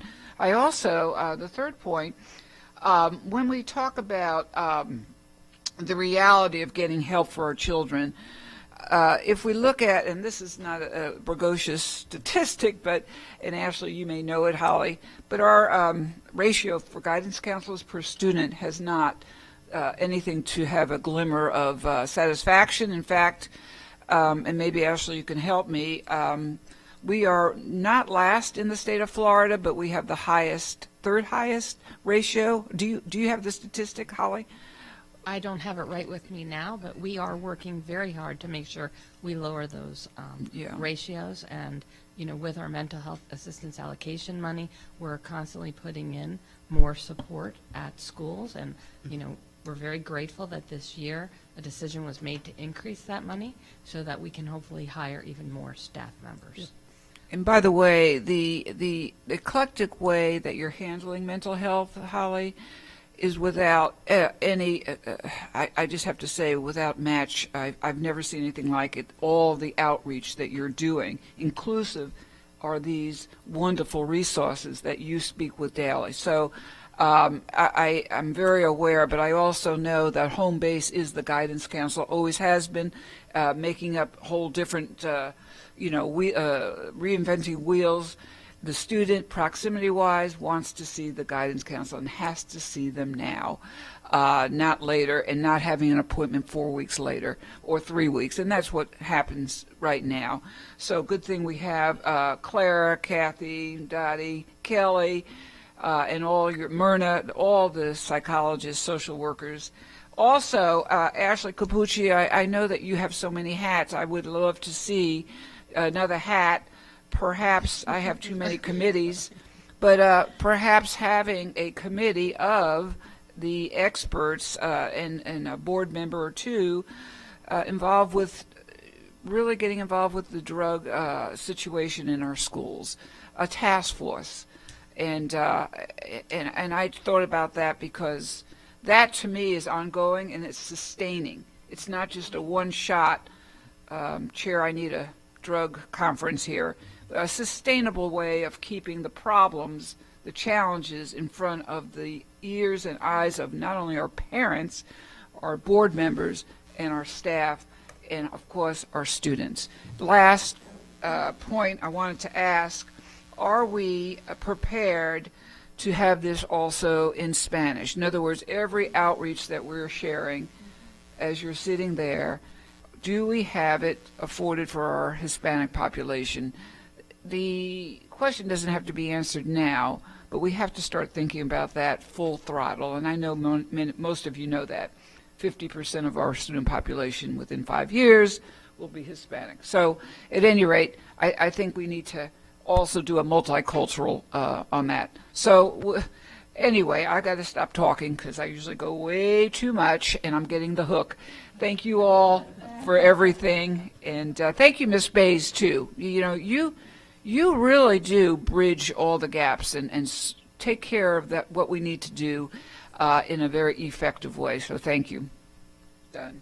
Thank you, Member Gray. Member Washington? Thank you, Madam Chair. Boy, that's my coaching voice coming out now. Never leaves, you're right, never does. But I want to thank each and every one of you because this is a great job that you're doing for Hillsborough County Public Schools and the community. And I can go back during the time when I was principal, which was many years ago. We didn't have this cohesiveness with the school district and outside agencies because only one outside agency we had was DACO. And it only one we had. And I can recall times if a kid got caught with marijuana 5 days out of school. You get caught the next time 10 days out. And there was no rehab going on. So we continue sending students back out to the infested areas of the community. So we have come a long ways with the school district in Hillsborough County. And we still have a long ways to go. You know, we can't get up too happy now because we still have a long ways to go. And I want to tell this story. I remember being a principal and an aunt called me and she knew me. And you may know her, Miss Valdez. Her name was Maggie. She was over in Sulphur Springs. Right, Miss Maggie. She was one of my classmates and she called me. She said, Sheikh, I need you to do me a favor. She said, I have one of my kids that's over in Sulphur Spring, and she said, now it's dangerous over there because it's a drug-infested area. It never crossed my mind. I left the school that day because I walked by faith, not by sight. I went to that drug-infested house. It's unbelievable, people. If you've never been to an infested drug house, it's unbelievable. And this kid was in there, and everybody was just laying over you, drugs all over the floor, kneelers and so forth. And I got him out. We got this young man help, and now he's a professional person helping out and very productive in society. But this is what we have to do as people. We have to go out and we have to help people. And I'm so glad that I have this all-pro, I'm going to keep saying it, all-pro committee in front of us because you'll be able to help people when they are needed. I've been blessed. My kids have been blessed. So I'm willing to do anything that we can as a school board member to continue doing this and helping students out because this is what we need. And Kathy, you know how I am. We're very close. I was the area superintendent when I went to the funeral, and I said a few words. This is something people we have to work on. This is a serious matter, and we have to work on it. COVID brought out a lot. We all have had problems. We need to work on it. So I'm gonna turn it back over to you, Madam Chair, before I really lose it here. Thank you, Member Washington. Member Vaughn? Thank you, Madam Chair. Thank you for joining us today, sharing your personal stories and telling our community about the resources that we have. Some of them I didn't even know about. I really appreciate it. I did have some questions, some for you and some for the superintendent in regards to the district.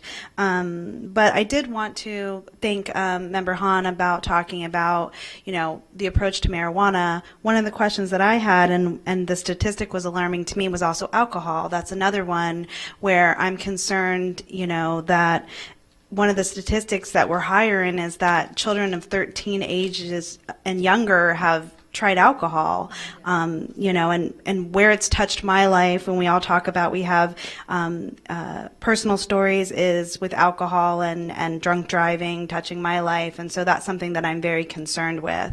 And so in the similar vein of making sure that students and children and parents understand the connection between marijuana, my concern is making sure that students and parents understand the connection between alcohol, because there are so many parents who think it's okay to give their 13 or 14-year-old a sip of alcohol, or children have access to bars. So, I'm concerned about how we do something and similar to make sure that parents understand modeling good behavior, and that children understand, the effects of alcoholism, and those choices also can be deadly when we're talking about getting into a car.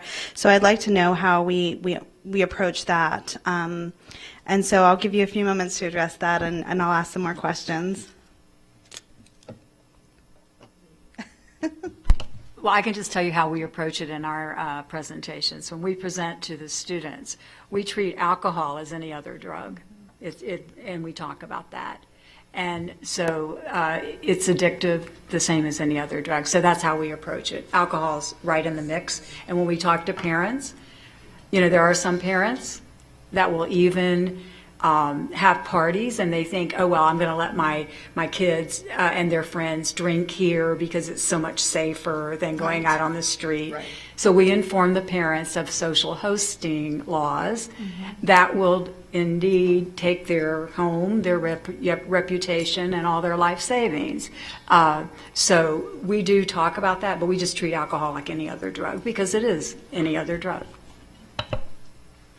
Thank you. I appreciate that feedback. I also appreciate talking about it as an illness, and that this whole presentation has connected mental illness and trauma to addiction, because that's so important that we make sure we talk about those connections as we explore solutions and we talk about the challenges of drug addiction. So I really appreciate how much statistics we've had and connections to mental illness, and having the Crisis Center here to talk about that, because so much addiction, it is a disease. It is, and sometimes genetically we're predisposed, but there are also mental illness and trauma that compound being addicted. So I really appreciate that. And also talking about the stigma, because it is hard to share your personal stories that really impact other people because of the stigma. So I really appreciate coming and having the conversation in that way.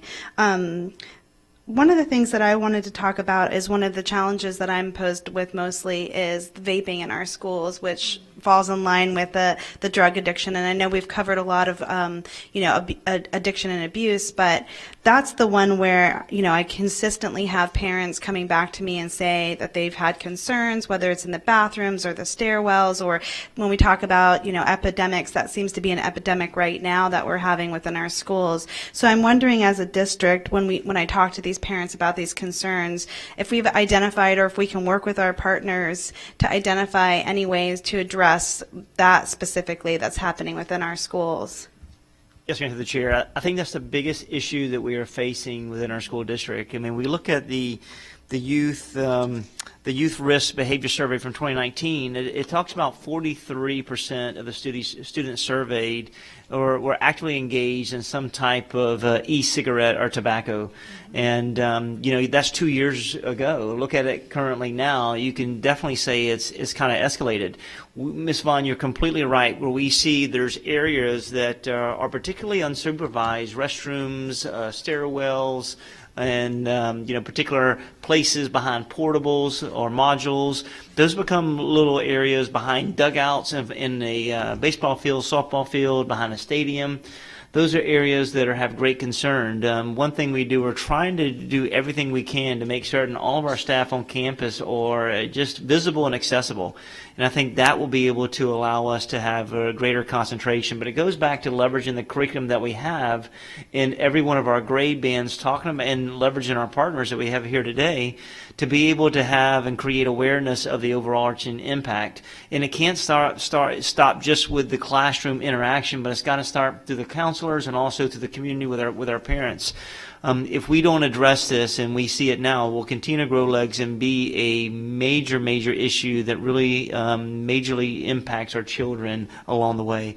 We've got some additional funding coming from the government's budget related to safe and security. So being able to look at middle schools and high schools where vaping is the greatest issue, but particularly putting additional support staff on campus to be in hallways and common areas to be able to address it, then also create campaigns where students see something, say something, will allow us to be able to address it immediately. But we are willing to be able to launch that initiative to have a better understanding of how we combat it, because we know Kim Bays and her staff related to student services are continuously addressing this within our district. Kim, anything you want to add? Yes, thank you, Mr. Davis. There are two other steps that we're taking right now, having recognized that vaping is such a serious issue. One is, in the level of consequences, it's actually a higher level than the offenses for alcohol, because we don't know what other drugs, as was mentioned before, can be laced in the vaping equipment and paraphernalia. The other thing that we're doing is that we have one of the consequences is for students to have to take an anti-vaping online class once they have been accused of this and once they have to. So we really are trying to address this aggressively. Thank you. I appreciate that. The other thing is I really want to know more about these trauma-based schools and what that looks like, because trauma is such a factor when we talk about addiction. And, if there is something that we're looking to partner with, from whatever you tell me today, I'd also like to look at exploring a workshop about that. I know we've had workshops on community schooling, so understanding this model deeper and how it can affect our students would be something I'd be really interested in. So did you want to speak to that We are waiting, model? we're waiting on the presentation of a model to the Children's Board.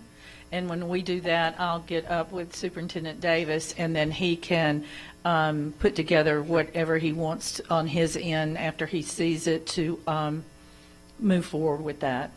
And yes, Mr. Chair, I know we're in the early stages of the conversation. As soon as we flush out all of the details, and Dr. Hahn's been involved in that process as well, that we will definitely come back to the board, because we want you to be an instrumental part of these conversations and where these potential pilots can go and get the greatest impact and return on investment. It's going to be very interesting, because I think it can make the complete difference in a child's education if implemented properly, to come out of middle school with that strong base and that trauma that's already been addressed at a very young age.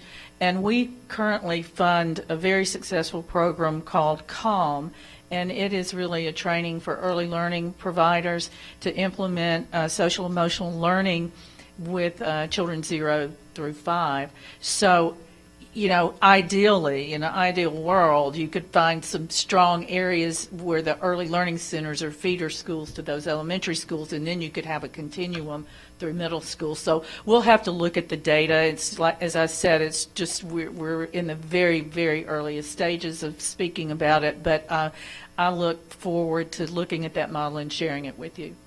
Thank you. And I know as a board, we really want to hear about have that. another question? Yes, just one second. Superintendent Davis, he has a speaking engagement, so he's going to leave, and Mr. Connor will be there. And then Member Vaughn, you'll continue with your questions. I know I have a comment. Member Gray has a comment, and then through Member Snively, there's a comment. So we will probably extend this workshop for another about 15 minutes if everybody doesn't mind, so that way everybody can have an opportunity, but I just wanted to have that transition. And Member Vaughn, you can continue with your questions, but I just wanted to make sure the superintendent have an opportunity to not be late. Thank you. Thank you. I didn't know if I was getting the rope or not, but I appreciate the extra time. And then my last question was, I know that you mentioned that one of the challenges is specifically in communities of color, and that we'd like to see more representation, and we'd like to find ways to do more outreach in those communities so that we can provide the similar supports. Have there been any thought processes in, especially as we kind of look at the data, of ways to connect with those communities, or how to address some of the challenges that we have in community of color when it comes to providing supports or making sure that they know what supports are available, or even just having the conversations? Does anyone have any thoughts of reaching community of color where we have more obstacles or barriers when it comes to this? If you don't mind, Thank you. Please. Member Vaughn. I will speak specifically in South County, Ruskin, Waimama, because for us at the Crisis Center of Tampa Bay, we recognize that is a very underrepresented community that accesses our services. And so one of the things we have heard is the need to physically have a presence down in that community. I think that there is a sense that what happens in Tampa, but it doesn't trickle down to South County. And so for us at the Crisis Center, we have made a commitment with Hillsborough County to actually open a second sexual assault site in Ruskin to serve the community. I think that the other really important thing that we're working on is making sure that we position ambassadors that are local from those communities to start talking about services and supports. There's a lot of misconceptions. There's a lot of fear. We talk about stigma, but there's also just a lot of fear about reaching out for services, whether the fear is in relation to immigration types of issues or just fear around job security and things like that, particularly for first responders and other members of our community who are struggling as well. So being able to invest in those areas are incredibly important, and an area that the Crisis Center of Tampa Bay will be utilizing, and we'll be opening our second sexual assault site fully operational with staff in August. So we're keeping our fingers crossed that that will also help to drive this message home about how important it is for all of our communities, but particularly our Hispanic communities of color, to feel comfortable reaching out for help. So thank you for that question. Thank you. I ask that question a lot, and a lot of the time the answer that I get is just showing up and going into those communities and building relationship. Absolutely. So that we can share the information. Thank you very much again for all of your time and information and personal stories. I appreciate it. I did want to add to that, too, that through the Hillsborough County Anti-Drug Alliance, not only do they do the SWAT teams in the school, but they also have what they called YMAD, Youth Making a Difference, and they do focus on going into those more underserved areas to connect with the kids and to educate them on the reality of substance use, abuse, addiction. So I know through the Hillsborough County Anti-Drug Alliance, those gatherings are already taking place in many of those communities. You're welcome. Okay. Thank you. And thank you, Member Vaughn. And just a couple things. I think and I appreciate everybody who came today. This has been a very powerful day, and I think emotional for everybody.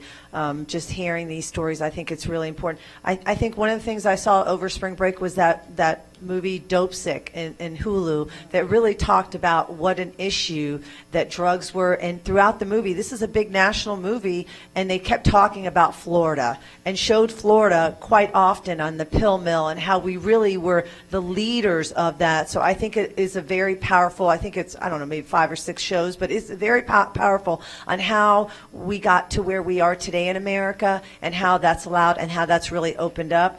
I think when we talk about drugs and alcohol, talking about suicide and depression, one thing that we see that vaping also, I'm seeing a real increase in microdosing, like a real comeback with LSD, and our high school students doing that and how that can impact them in so many different ways. So looking at all the different issues, and I think somebody talked about really alcohol and marijuana being just the gateway and the beginning of so many things that are happening with our students. So a couple of things, one of the things that I speak, and I know other members speak often to the superintendent about, is about counselors, psychologists, social workers, that we really want to make sure that our counselors in our schools are not, proctoring tests. That's not what they ended up getting a degree from.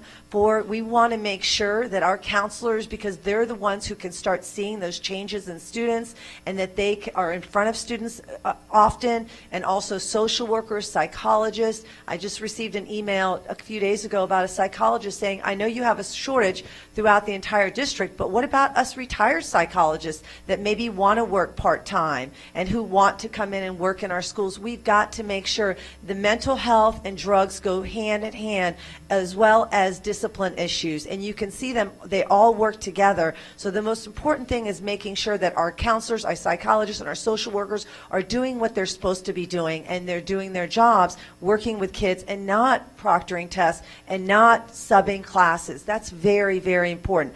Another point I think that Ms. Gray made is the videos. I think that's very impactful. Also, I know we have the cards, but what about posters in every classroom that has the 211 and the 988? I would love to see NOPE, the expansion, like I see that. I'd like to see that at least in every high school as well as middle school. I think that high school is almost too late. A lot of kids are starting drugs at a very young age, and middle school as young as elementary school. And then finally, Grace Point. When we talk about that, what can we do to make sure that the kids are receiving care and also pre and post, and making sure that we connect with Grace Point as a district, because we do have 240,000 students. What do we do for that to make sure that that care is taken care of? And so that way the child is not 5 or 6 times in rehab. What do we do to help them as soon as we see those problems and continue that? So those are my big things. And then the other thing is I wanted to notice on this, when I looked through this health profiles, I noticed that there was a big disparity between the career resource and also Hillsborough High School students, and I'm just curious, and this is not something that needs to be answered right now, what additional resources, when I do see double-digit differences in, it was alcohol, drug, just in almost every area, when I compared these two graphs, I wanted to see what we're doing to provide that additional support to our career center high schools. And then finally, I think this is great data at the end, the school health profiles, but I'd like to see more data on like follow-up on what's happening with kids, how many kids went to Grace Point, and really following up on what's happening with kids once they start and how they turn things around and how we can support them. This is something that we have a long way to go, a lot of work, and I know everybody in here is very committed to the work, because there's nothing more impactful than making sure, we talk about academic, but really the social, emotional, psychological impact is so much more important, because if children do not have the social and emotional ability, then how are they able to even, do well academically? So that is the most important thing. I always say, you're only as happy as your happiest, as your saddest child. So really the most important thing is looking at each child that's struggling and doing what we can do to give them that support. And I know Member Gray, you had she had a quick point, and I just want to thank you all again for your time today. Just real quick, and Ms. Bays, I brought that to your attention, that we could have, just like corporate America, I wanted to see if you all had a remark on it, that, the no smoking sign, but under no smoking have no vaping. So Hilton, a few of the bigger hotel chains are doing that, so I was going to also share that, and I already have. What's your thought on that? No vaping, because things are happening in vaping that are just not vaping. It's, they're getting high as a kite. I think anytime we ignore something and think it's going to go away, it doesn't. So bringing attention to it and actually putting language around it that says no vaping, I think is a powerful message. Now, what children choose to do about it, we can't control, but I think stating it and stating it very clearly sends a message that will hopefully, over time, be able to be received. And plus, we are double downing with the discipline, so it's kind of like, one end is helping the other end of the spectrum. Thank you very much again. Thank you, Member Gray, and we will close with Member Snively had a comment through Mr. Porter. Yes, Member Snively has been monitoring and watching the workshop, but she's not in a position to speak, so she asked that I read this statement for her.